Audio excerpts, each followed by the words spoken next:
বর্ষার মরশুমে ফের বদলাতে চলেছে বাংলার আবহাওয়ার মেজাজ। বঙ্গোপসাগর থেকে আসা জলীয় বাষ্প এবং সক্রিয় মৌসুমী বায়ুর প্রভাবে গাঙ্গেয় পশ্চিমবঙ্গের আকাশে তৈরি হচ্ছে নতুন আবহাওয়ার ব্যবস্থা। আলিপুর আবহাওয়া দপ্তরের পূর্বাভাস অনুযায়ী দক্ষিণ গাঙ্গেয় পশ্চিমবঙ্গ এবং সংলগ্ন বাংলাদেশের ওপর তৈরি হওয়া ঘূর্ণাবর্ত ধীরে ধীরে শক্তি বাড়িয়ে নিম্নচাপে পরিণত হতে চলেছে। এর প্রভাবেই রাজ্যের একাধিক জেলায় আগামী কয়েকদিন ভারী থেকে অতি ভারী বৃষ্টির সম্ভাবনা তৈরি হয়েছে।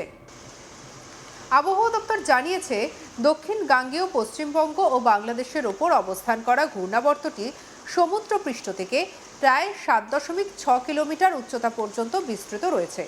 এই ঘূর্ণাবর্ত দক্ষিণ দিকে সরে গিয়ে উপকূলবর্তী অঞ্চল এবং উত্তর পশ্চিম বঙ্গোপসাগরের ওপরে নতুন নিম্নচাপ তৈরি করবে। এই নিম্নচাপের প্রভাবে বঙ্গের বিভিন্ন জেলায় বৃষ্টির পরিমাণ বাড়তে পারে। আর অন্যদিকে মৌসুমী বায়ুর অক্ষরেখাও বর্তমানে সক্রিয় রয়েছে।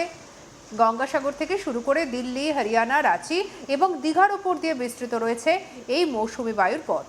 ফলে সমুদ্র থেকে প্রচুর পরিমাণে জলীয় বাষ্প রাজ্যে প্রবেশ করছে। আর যার জেরে শনিবার এবং রবিবার দক্ষিণবঙ্গের একাধিক জেলায় ভারী থেকে অতি ভারী বৃষ্টির পূর্বাভাস দেওয়া হয়েছে। দক্ষিণবঙ্গের আবহাওয়া কেমন থাকবে চলুন এবারে পরপর জেনে নেওয়া যাক জেলার ভিত্তিতে। কলকাতায় কেমন থাকবে? কলকাতায় নিম্নচাপের প্রভাবে কলকাতার আকাশ মূলত মেঘলা থাকবে, মাঝে মাঝে বজ্রবিদ্যুৎ সহ বৃষ্টি হতে পারে।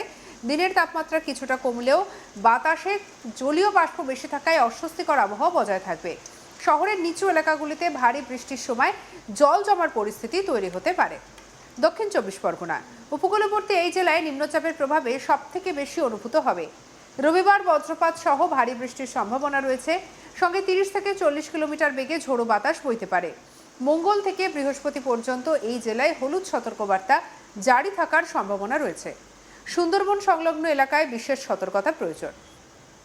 উত্তর 24 পরগনায় সপ্তাহান্তে বৃষ্টির পরিমাণ বাড়বে। শনিবার ও রবিবার দফায় দফায় বৃষ্টি হতে পারে, বজ্রপাতের আশঙ্কাও রয়েছে। মঙ্গল থেকে বৃহস্পতিবার ফের বৃষ্টির সম্ভাবনা থাকায় জেলায় হলুদ সতর্কবার্তা বজায় থাকবে। পূর্ব মেদিনীপুরে সমুদ্রের কাছাকাছি অবস্থানের কারণে পূর্ব মেদিনীপুরে নিম্নচাপের প্রভাব স্পষ্ট থাকবে। শনিবার থেকে বৃষ্টির পরিমাণ বাড়তে পারে, রবিবার বজ্রপাত সহ ভারী বৃষ্টির পূর্বাভাস রয়েছে। দীঘা, তাজপুর, মন্দারমণি এবং উপকূলবর্তী এলাকায় ঝোড়ো হাওয়া বইতে পারে। পশ্চিম মেদিনীপুরে শনিবার ভারী বৃষ্টির সম্ভাবনা রয়েছে। জেলার বিভিন্ন জায়গায় বজ্রপাত সহ বৃষ্টি হতে পারে, নিচু এলাকাগুলিতে জল জমার একটা সম্ভাবনা রয়েছে। ঝাড়গ্রামে শনিবার ভারী বৃষ্টির সতর্কতা জারি করা হয়েছে। জেলায় মেঘলা আকাশের পাশাপাশি বজ্রপাতের সম্ভাবনাও থাকবে। কৃষিকাজের ক্ষেত্রেও আবহাওয়া পরিবর্তনের দিকে নজর রাখতে হবে। বাঁকুড়ায় শনিবার ভারী বৃষ্টির পূর্বাভাস রয়েছে। দীর্ঘ সময়ের বৃষ্টিতে স্থানীয় নদী, জলাধার জলস্তর বাড়তে পারে। কিছু এলাকায় দমকা হাওয়া অনুভূত হতে পারে। পুরুলিয়াতেও শনিবার ভারী বৃষ্টির সম্ভাবনা রয়েছে। পাহাড়ি এবং উঁচু নিচু এলাকায় বৃষ্টির কারণে পরিস্থিতির পরিবর্তন হতে পারে। বজ্রপাতের সময় বাসিন্দাদের সতর্ক থাকার পরামর্শ দেওয়া হয়েছে। পশ্চিম বর্ধমান শনিবার পশ্চিম বর্ধমানে ভারী বৃষ্টি হতে পারে। রবিবারও বজ্রবিদ্যুৎ সহ বৃষ্টির সম্ভাবনা রয়েছে। খনি অঞ্চল এবং শিল্পাঞ্চল হওয়ায় আবহাওয়ার পরিবর্তনের দিকে নজর রাখতে হবে। পূর্ব বর্ধমানে রবিবার বজ্রপাত সহ বৃষ্টির পূর্বাভাস রয়েছে। কৃষি প্রধান এই জেলায় অতিরিক্ত বৃষ্টির কারণে মাঠের ফসলের উপরে প্রভাব পড়তে পারে। বীরভূমে শনিবার এবং রবিবার বৃষ্টির সম্ভাবনা রয়েছে। শনিবার ভারী বৃষ্টির সতর্কতা জারি করা হয়েছে। রবিবার বজ্রবিদ্যুৎ সহ বৃষ্টি হতে পারে।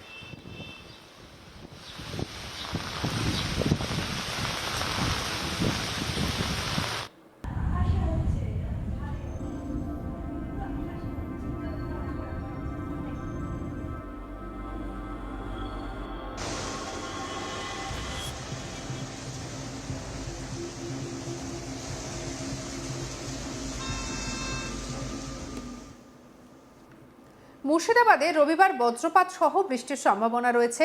জেলার বিভিন্ন অংশে মাঝারি থেকে ভারী বৃষ্টি হতে পারে। নদী সংলগ্ন এলাকাগুলিতে পরিস্থিতির ওপরে নজর রাখার প্রয়োজনীয়তা রয়েছে। উত্তরবঙ্গের আবহাওয়া কেমন থাকবে?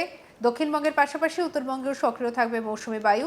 শনিবার থেকে সোমবার পর্যন্ত উত্তরবঙ্গের একাধিক জেলায় হলুদ সতর্কতা জারি করা হয়েছে। পাহাড়ি জেলা থেকে শুরু করে ডুয়ার্স এবং সমতল এলাকায় ভারী বৃষ্টির সম্ভাবনা রয়েছে। দার্জিলিংয়ে পাহাড়ে ভারী বৃষ্টির সম্ভাবনা রয়েছে। টানা বৃষ্টির কারণে পাহাড়ি রাস্তায় ধস নামার আশঙ্কা রয়েছে। পর্যটকদের আবহাওয়ার পরিস্থিতির দিকে নজর রাখতে হবে। কালিম্পংয়ে শনিবার থেকে সোমবার পর্যন্ত ভারী বৃষ্টির পূর্বাভাস রয়েছে। পাহাড়ি এলাকায় অতিরিক্ত বৃষ্টির ফলে ভূমিধসের মতো পরিস্থিতি তৈরি হতে পারে। জলপাইগুড়িতে ভারী বৃষ্টির সম্ভাবনা রয়েছে। ডুয়ার্স অঞ্চলে বৃষ্টির কারণে নদী এবং ছোট জলাশয়ের জলস্তর বাড়তে পারে। বনাঞ্চল সংলগ্ন এলাকায় সতর্কতা প্রয়োজন রয়েছে। আলিপুরদুয়ারে ভারী বৃষ্টির পূর্বাভাস দেওয়া হয়েছে। ডুয়ার্স এলাকায় একটানা বৃষ্টি হলে যোগাযোগ ব্যবস্থার উপরে বড় প্রভাব পড়তে পারে। নদী সংলগ্ন এলাকায় বাসিন্দাদের সতর্ক থাকতেও বলা হবে। কোচবিহারে শনিবার থেকে সোমবার পর্যন্ত বৃষ্টির সম্ভাবনা রয়েছে। ভারী বৃষ্টির সঙ্গে বজ্রপাতও হতে পারে। কৃষি জমিতে অতিরিক্ত জল জমার একটা আশঙ্কা রয়েছে। উত্তর দিনাজপুরে ভারী বৃষ্টির পূর্বাভাস রয়েছে। জেলার বিভিন্ন এলাকায় মেঘলা আকাশ এবং দফায় দফায় বৃষ্টি হতে পারে। দক্ষিণ দিনাজপুরে বৃষ্টির সম্ভাবনা থাকলেও তুলনামূলকভাবে কম প্রভাব পড়তে পারে। তবে বজ্রবিদ্যুৎ সহ বৃষ্টির সময় সতর্কতা প্রয়োজন। মালদায় মাঝারি থেকে ভারী বৃষ্টির সম্ভাবনা রয়েছে। আকাশ মেঘলা থাকবে এবং কয়েক দফায় বৃষ্টি হতে পারে। সমুদ্র উত্তাল থাকার একটা সম্ভাবনা থাকায় উপকূলবর্তী এলাকায় বাসিন্দাদের সতর্ক থাকতে বলা হয়েছে। পর্যটকদেরও সমুদ্রের কাছাকাছি এলাকায় যাওয়ার ক্ষেত্রে প্রশাসনের নির্দেশ মেনে চলার পরামর্শ দেওয়া হয়েছে। সব মিলিয়ে আগামী কয়েকদিন বাংলার আবহাওয়ার মূল নিয়ন্ত্রক হতে চলেছে নিম্নচাপ এবং সক্রিয় মৌসুমী বায়ু। দক্ষিণবঙ্গের উপকূল থেকে শুরু করে উত্তরবঙ্গের পাহাড়ি জেলা পর্যন্ত বিভিন্ন এলাকায় ভারী বৃষ্টির সম্ভাবনা থাকছে। তাই প্রয়োজন ছাড়া দুর্যোগপূর্ণ আবহাওয়ায় সময় বাইরে না বের হওয়া এবং স্থানীয় প্রশাসনের নির্দেশ মেনে চলাই নিরাপদ।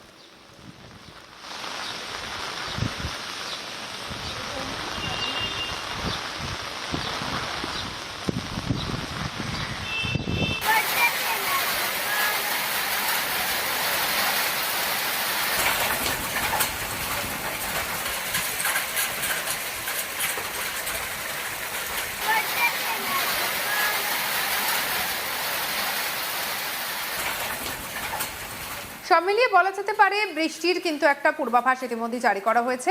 এবং আপনাদেরকে আরও একটা বিষয় জানিয়ে রাখি যে আজ অর্থাৎ শুক্রবার দিন বিকেলের পর থেকে কিন্তু বৃষ্টি খানিকটা কমতে পারে। এটা শুধুমাত্র কলকাতার ক্ষেত্রে এবং অন্যান্য যে সমস্ত জেলাগুলো রয়েছে সেই সমস্ত জায়গায় কিন্তু বৃষ্টির যথেষ্ট প্রকোপ পড়বে। এবং কলকাতা সহ গোটা দক্ষিণবঙ্গে আগামীকাল অর্থাৎ শনিবার থেকে বৃষ্টির প্রভাব কিন্তু বাড়বে এবং বিশেষ করে বিকেলের পর থেকে বৃষ্টির দাপট বাড়বে।